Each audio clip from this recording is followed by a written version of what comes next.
Lucy అనబడే ఈ అమ్మాయి 3 సంవత్సరాల నుంచి గర్భవతిగా ఉంటుంది. 3 సంవత్సరాల తర్వాత తన కడుపులో నుంచి బిడ్డ కాకుండా 90 కిలోలు ఉన్న ఒక గుడ్డు బయటికి వస్తుంది. అది చూసి భయపడ్డ పని మనిషి అసలేంటి నీ కడుపులో నుంచి ఈ గుడ్డు బయటికి వచ్చింది అని చెప్పి షాక్ అవుతుంది. అది తీసుకొని బయటికి వెళ్తున్నప్పుడు సడన్గా ఆ గుడ్డు పగిలి అందులో నుంచి ఒక రాక్షసుడి చేయి వచ్చి ఆ పని మనిషిని చంపేసి ఆ గుడ్డు మామూలుగా మారిపోతుంది. లూసీ కళ్ళ ముందే పని మనిషి చనిపోవడంతో తను షాక్లో ఉంటుంది. బయట ఉన్న వాళ్ళందరికీ సౌండ్స్ వినిపించడంతో వాళ్ళు లోపలి పరిగెత్తుకుంటూ వచ్చి చూస్తే పని మనిషి చనిపోయి ఉంటుంది. తన పక్కకి గుడ్డును చూసిన లూసీ వాళ్ళ హస్బెండ్కి ఏమీ అర్థం కాదు.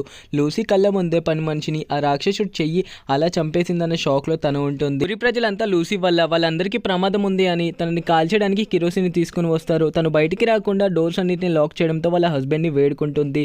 పైనుంచి గోడ బద్దలు కొట్టుకొని పక్షి రూపంలో ఉన్న ఒక మనిషి లోపలికి వస్తాడు. లూసీ వైపుకి అదోలా చూడడంతో తన కళ్ళు తిరిగి పడిపోతుంది. వాళ్ళ హస్బెండ్ తనని కాపాడడానికి వచ్చేసరికి అతను తనని తీసుకువెళ్ళిపోతాడు. వీడియోకి పార్ట్ 2 కావాలంటే సబ్స్క్రైబ్ చేసి పార్ట్ 2 అని కామెంట్ చేయండి.